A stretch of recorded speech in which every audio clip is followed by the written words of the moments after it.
Hi everyone, and welcome to Kick-Ass Brand Show. I'm Andrei Mincov, the founder of Trademark Factory. And today, I have with me a great client, a great friend, and a great brand owner, Leo Redavid, the founder of Redavid Hair Care Products. Leo believes that any hairdresser can be more than their license. They just need three things: the desire to find their inner artist, the hunger to never stop learning, and products that allow them to create any look on any client. By now, Leo Redavid developed several lines of amazing hair products that are very successful on the market. But like everyone else, he started with just one product and then built on its success. He knew that his brand is one of the most valuable assets of his business, and he used Trademark Factory to secure his brand early on. And now he's at the head of a hair products empire that is becoming a major force in the world industry. He's one of the best examples of a perfect combination between a great brand and a great product. The great products help build the brand, and the brand helps sell more products. So enjoy the wisdom that Leo shared in this episode. You're going to absolutely love it.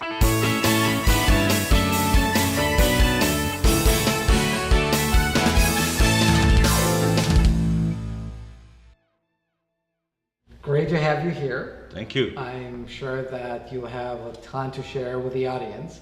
Oh, some stuff. I'm really excited because Leo is one of our dream clients. And when I say dream clients, it's not about how many trademarks we did for you. It's about seeing an idea progress into something that's now a household name, right? And that's really why I live, why I do what I do, is be able to see the spark go into the huge fire, yes. Right? And that's what you're doing with your brand. So again, thank you for coming, and You're welcome.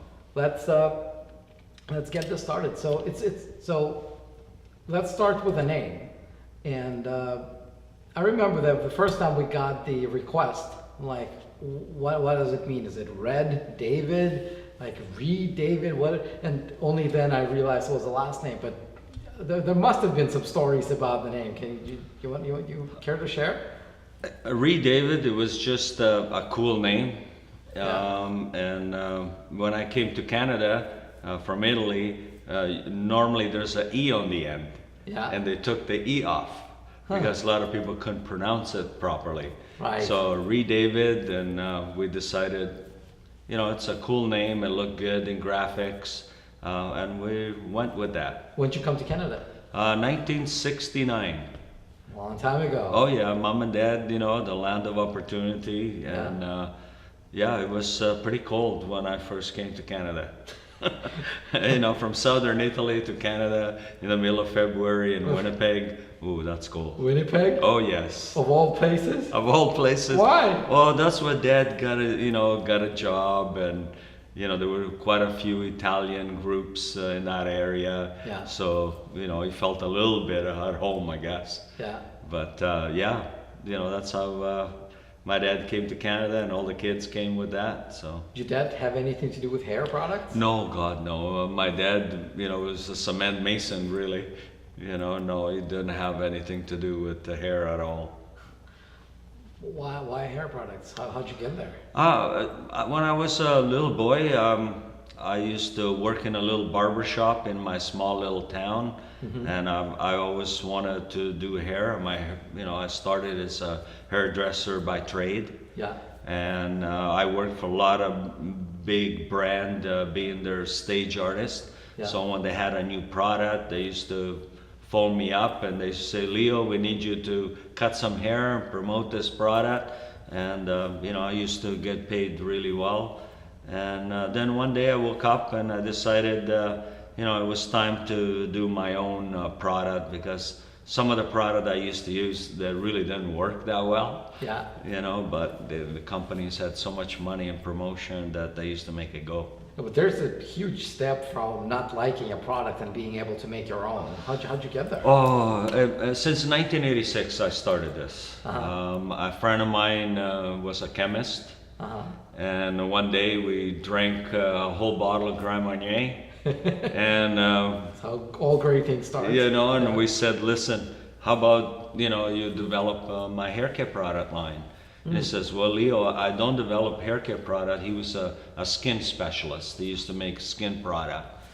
And he says, well, give it a try. I'll use whatever's, skin product chemicals that we have in the lab, and I'll try to adapt it to hair care product.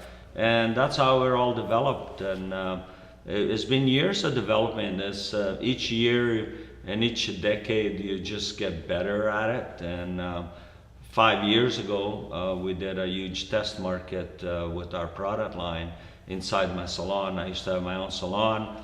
The clients used to come in, and we used to get them to smell all the fragrances and get them to check which one they liked. So we did our own little test market in a very busy salon downtown, and clients really liked it. They all got involved in it. And then once we got the formulation exactly how we wanted it, we did another test market for a whole year of giving people samples and trying them out and getting the feedback. So a lot of testing has gone into the product, and then it was time to get some serious money behind it. And I found one of my buddies, Peter. He's the money man, really. Yeah. And I said, listen, I got this hair care product line that I want to develop. I got the whole plan in place.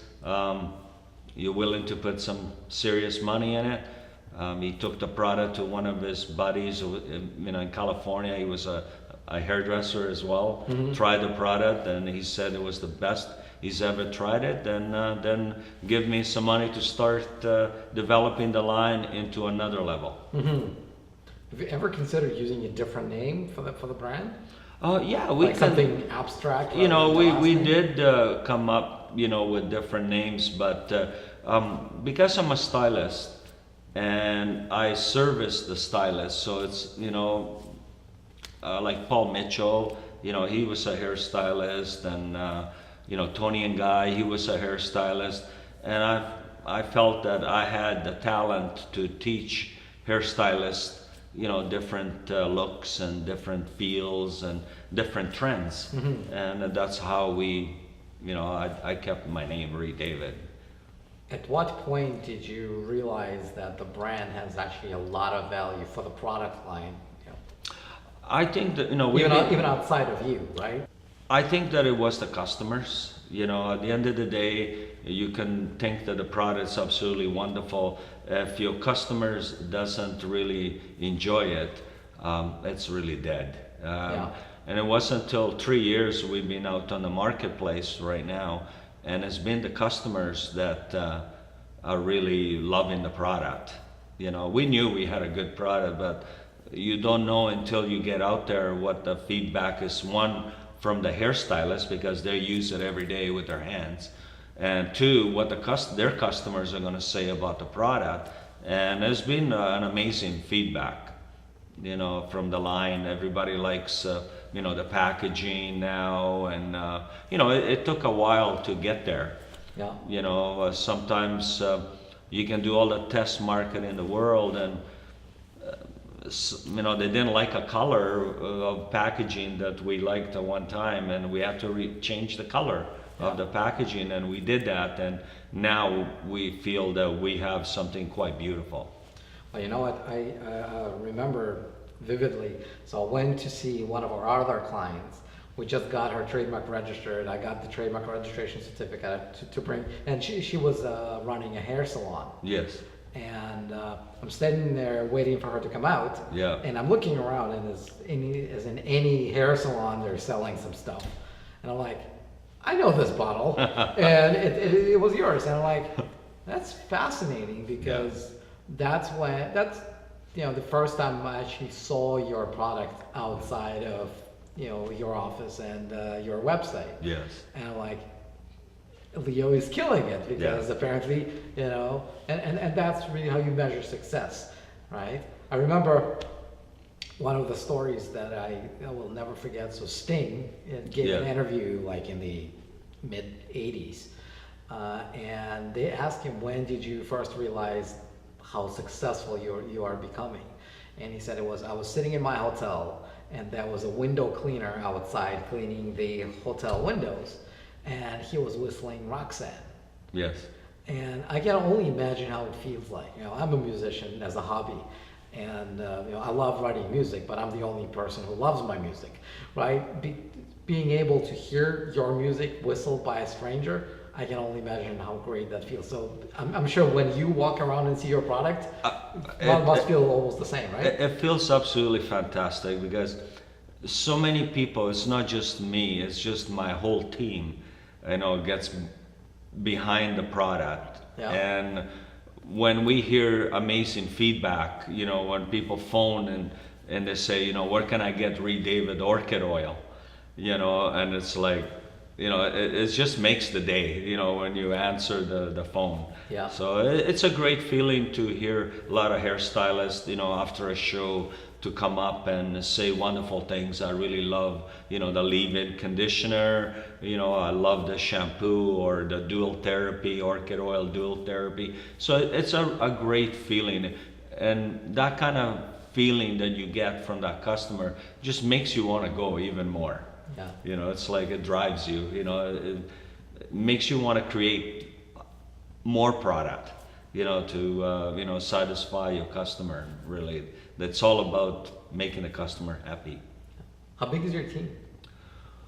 Oh, there's about 16 of us now. Wow. Yeah, but that doesn't include, all the distribution and they have all the sales, people that go out there. I started, in a small apartment downtown Vancouver, and it's really growing like crazy. Actually, we're just in the process to go into Long Beach, and we're just starting to go through U.S. market. Yeah. BC has been the toughest They have market. hair too. Oh yeah, the hair around the world, and we're hoping to, get there. Yeah. I want to see it global. That's my goal in life, to see this product global. Yeah. And to have to have a Canadian product. There's not that many Canadian product, out on the marketplace. It's a great feeling, and a beautiful British Columbia. It's fresh, it's clean. We kind of project that in our product. It's a very clean line, very classy. BC is the most expensive place in the world, so it's time to have a BC product in the marketplace. So you have a team of 16. How big was the team when you guys reached out to us for your first trademark? I think there was just 3 of us. We knew that we had to, trademark the name, and a lot of the orchid oil was a big one for us. The logo, the hair.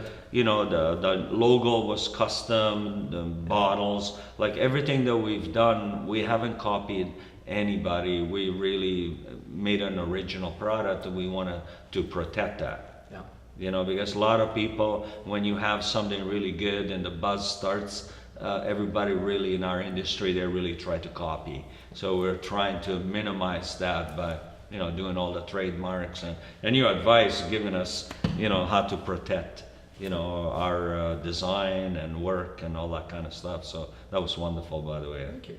Yeah. So how did you even start thinking about trademarking? Because you guys came to us. Right? It was. I always feel fascinated how some brand owners think about this right away, and their trajectory goes up, and some think of it when it's too late. It's just that I've been in the industry so long, and I've seen when a good company came out, with something really good, everybody really copied it. Yeah. So, and I didn't want that, or at least, prevented it, not to go there. Yeah. But a lot of people copy these days. So it's, It's so much easier.